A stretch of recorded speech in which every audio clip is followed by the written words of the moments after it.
Hello, Reds. Welcome back to another episode of Liverpool Latest. I'm your host, Matt. Thank you so much for joining me on today's show. Let's get right to it, shall we? This has been a rough week for us as far as fans of this great team, this great sport. A loss in the FA Cup, a loss in the Champions League, and then the announcement of Andy Robertson leaving the team at the end of the season.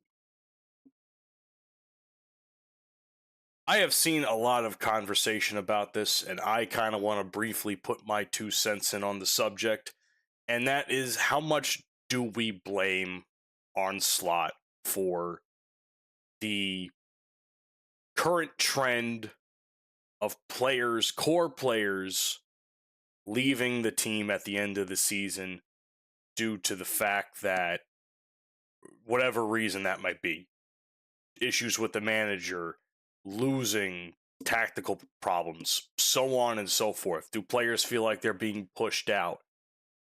I am not here to give you facts. I am merely here to add to the conversation and speculate.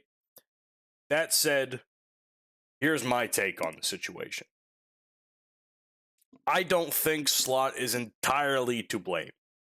I think he plays a big factor, but I don't think that he is the entire reason why Mo and Andy are leaving at the end of this season. Is it sad to see this happen? Yes. Is it sad that this is the season that we give them to send them off? Absolutely. Is that Slot's fault? 100%. 110% Slot has to do with that aspect of it alone.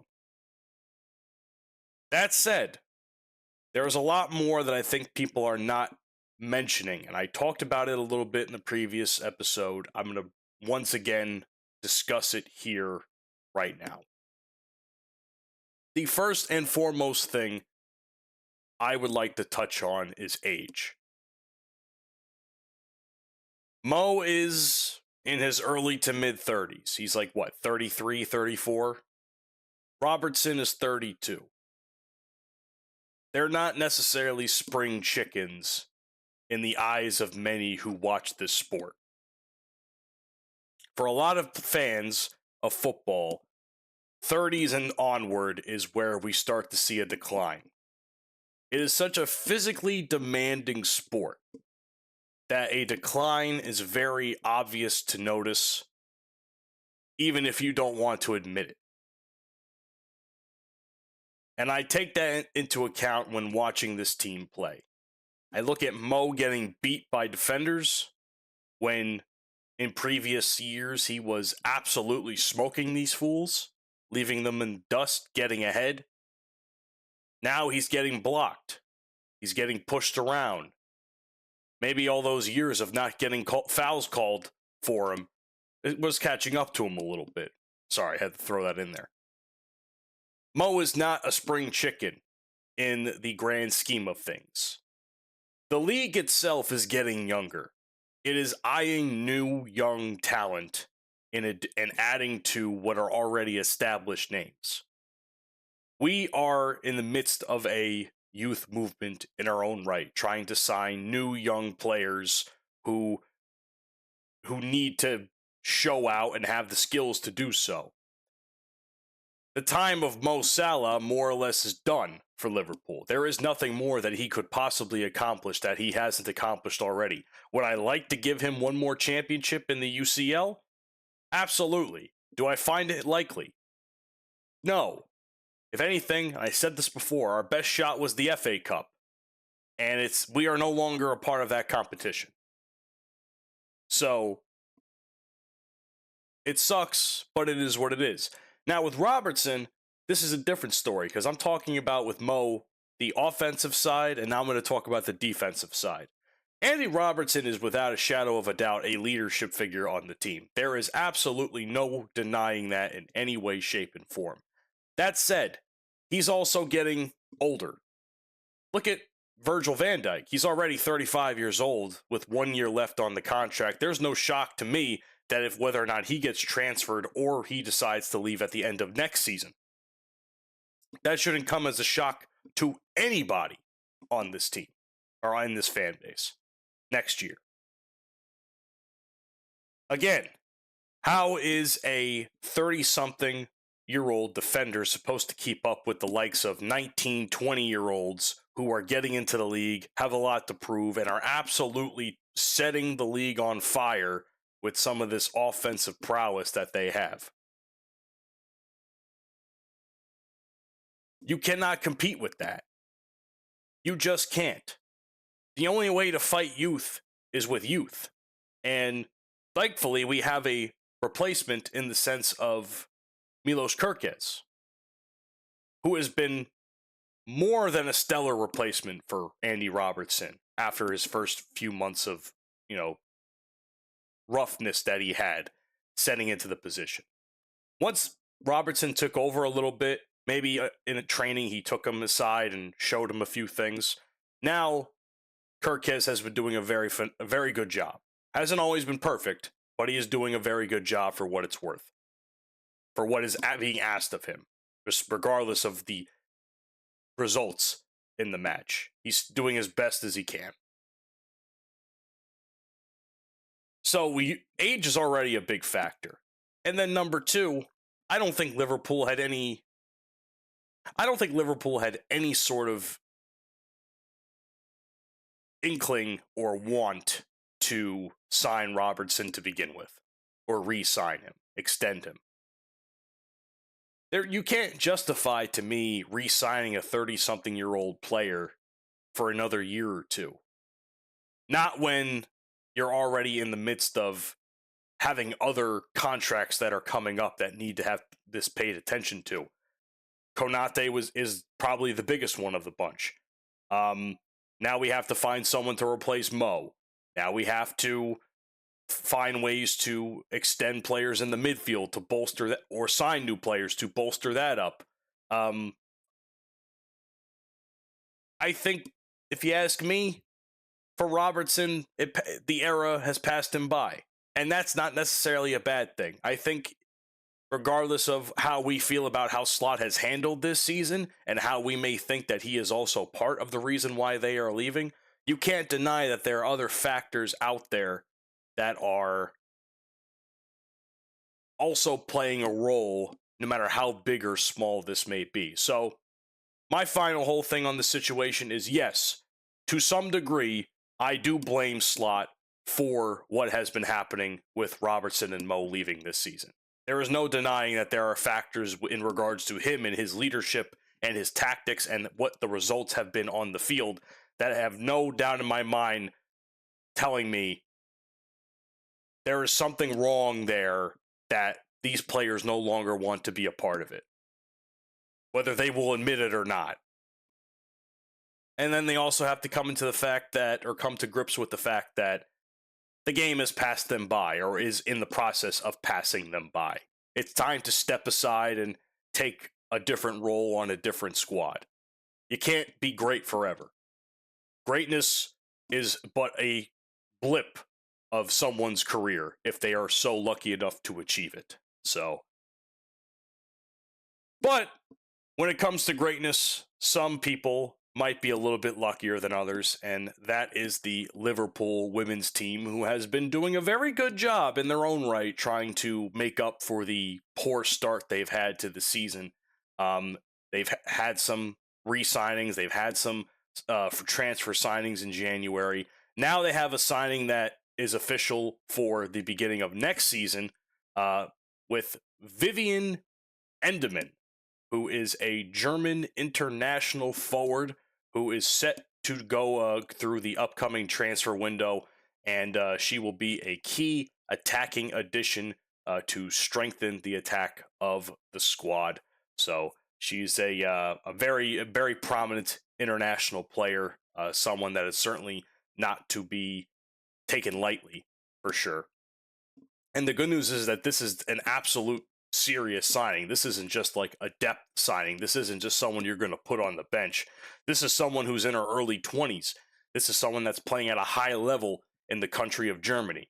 So the fact that she is coming to compete almost immediately and not develop slowly is very telling in that sense. She is a very, as far as the profile goes, she's a very direct attacker. She has very good pace, very good movement, can play wide forward or central attacking roles, and which is good because it fits what Liverpool women's team currently need, in the sense that they need more of a goal threat and the consistency in that goal threat, plus a variety in attack and less resilience on other players who are certainly carrying quite a bit of the load, for sure. Now, the impact of the squad, though, I asked myself, because there have been players that have been doing quite well for themselves. Let's be honest. I mean, let's just straight up call it what it is. I mean, Beta Olsen has probably been, if not the best player in the attack this season. Absolute madwoman, the way that she has played. 10 goals, 2 assists, and 19 appearances. That's no, that's not cupcakes, Mia Enderby, 6 goals, 3 goal assists in 26 appearances. Anna Josenthal, Josendahl, I should say, just had 1 appearance and had a goal in said appearance that helped the women's team in a absolute must-need victory. So we are in the midst of needing someone of the level of Vivian Enderman. So I'm not going to sit here and say I'm an expert when it comes to women's soccer, but from what I have read about her in preparation to talk about, she seems to be an absolute, this is like an absolute steal for the women's team. I mean, this is someone that's certainly going to carry the attack for many years to come. And again, it's going to help lessen the load on Beta Olsen and others. Granted, that might also result in less playing time for some of those women, which would be a bit of a rough thing to think about. But sometimes sacrifices have to be made if you want to win games. Not everybody can play 75 plus minutes. I think that's just the reality of the situation. Speaking of teams that can't play 75 plus minutes, let's get right into the team news going into the Fulham game, which will be today when this video uploads, but the day before is when I am recording it.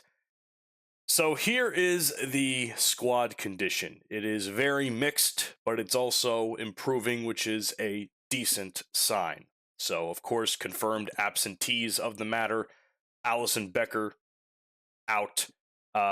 It seems like there's some doubts in Jeremy Frimpong and Joe Gomez.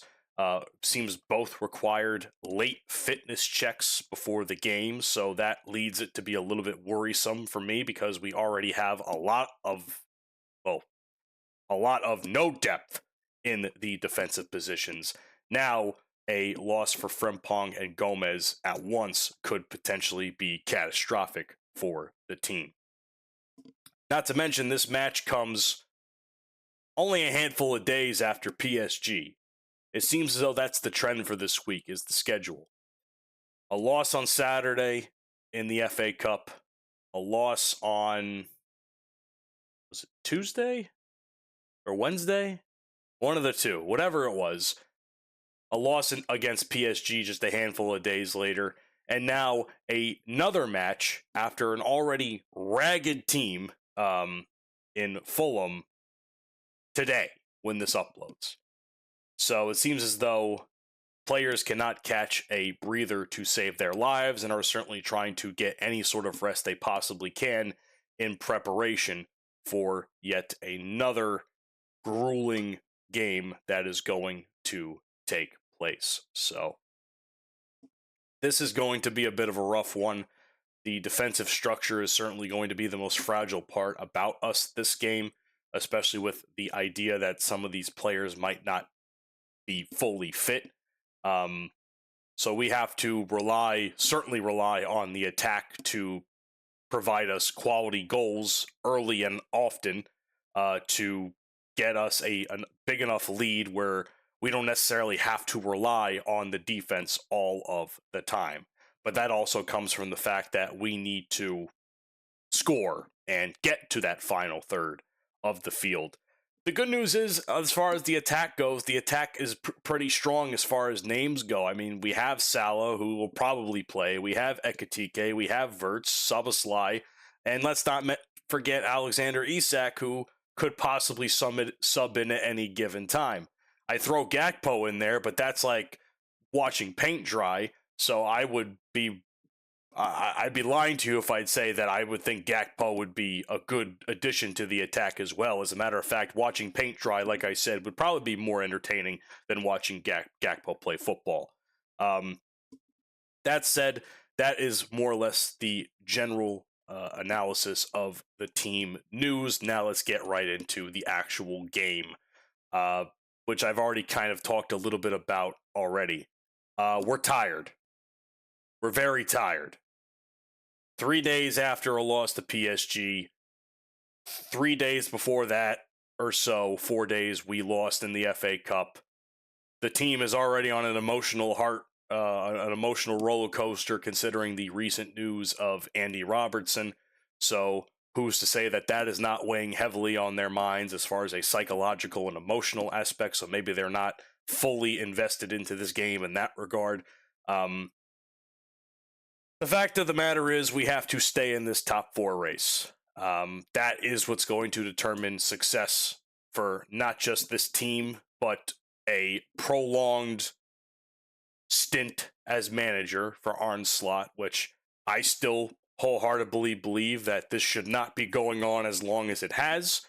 I think a loss here would probably be more than telling if he should stay on this team or not. But then again, I've been saying this for the better part of the last 3-4 months. Any of these losses or any of these results could have resulted in a sacking of Arne Slot. It just goes to show how funny it is that Tottenham, of all teams, who is now in relegation, fired their coach for the poor results after really not a whole lot of time with him at the helm. United fired their manager, and they've found success and are consistently in the top four. I'm not looking forward to that match in a couple of weeks, mind you. Chelsea, I believe, also had its fair share of struggles with the managerial position, if I'm not mistaken. So, needless to say, teams that have been noticing problems with what's going on with their team and their management, they're taking the steps to change that. But what is Liverpool doing? Well, they'll probably be doing much of the same as far as play style. Granted, it will still continue to be very inconsistent, which is probably the most consistent thing about this team is that they will remain inconsistent. So, here's the deal, man. The system, as far as the shape goes, I think this has got to be a 4-3-3 or at the very least a 3-2-5 when it comes to possession. I would hope that we keep possession for a majority of the game, granted that we barely held 30% last match against PSG. We certainly need to avoid too open of transitions. We need to maintain a solid defensive shape, despite the fact that many of the personnel in that shape will be hurting for sure, because there's no way we can have Gomez and Frimpong not involved in this game in some way, shape, and form. So I think, honestly, one of them will probably end up playing, so which will probably be a little bit of an ease of mine. Energy, the rotations, the substitutions, those have to be spot on. They were not spot on against PSG this past week at all. I mean, how are we going to take off Florian Wirtz when Isak is coming on and now we have no one to feed Isak the ball? I just think they need to make more sense with these subs. I understand these players need rest and that they've been playing very consistently, and Fulham is probably as well rested as they possibly can be. But the fact of the matter is, if you're going to sub somebody on, make it make sense. Make it make sense as if your job is on the line. And I think Slot, his biggest problem is the fact that those, team management analyses that he's doing throughout the game and how he needs to take players off and put players on, it's not good. It's not a very good way of going about it, and it bothers me. It bothers the shit out of me how he handles substitutions partway through the game, especially when most of the time they happen way too late in the game. But that's a different story for a different time. As far as any key tactical battles that we need to pay attention to, Liverpool's control versus Fulham's transitions is going to be something to keep in mind. The midfield tempo, we'll have to see what Alexis McAllister is going to be doing because he has been very inconsistent throughout the course of the season, as well as wide isolation. Salah is still without a doubt our main threat when it comes to attack. We need to find ways to get him the ball and for him to be in position to do something with said ball, because certainly Fulham will try to double up on him when they do that. So that's going to be, once again, another problem we find ourselves in this season. So, honestly, I don't have a whole lot of hope for this game. I feel like this will be a very run-of-the-mill, subpar game to watch. It's Fulham, after all. It's not that exciting to begin with. I mean, they're not a very exciting team to watch. I frankly am bored watching Fulham games when we play them. But somehow, some way, we will find some way to make it a very frustrating viewing experience as a fan, and that is what I can guarantee you when when the opening whistle starts and the closing whistle of the game ends it. So we are in for over 90 minutes of straight, pure, unadulterated hell, and we shall do our best to enjoy the ride as well as we can. Thanks. That is my Liverpool latest today. Thanks so much for joining me. Leave a like and a comment on the video or show wherever you are watching or listening. I appreciate you being here. Subscribe if you want to see more. Any bit of help in terms of growing the program and growing the brand is very much something I do my best to take pride in. So if you have someone that is a Liverpool fan and is looking for new ways to be entertained and also receive news daily, look no further than Liverpool Latest. Because when you join the Liverpool Latest family, know that you, my friend, will never walk alone. See you guys on the next one. Up the Reds. I hope we win. I have no hope, but I hope we win.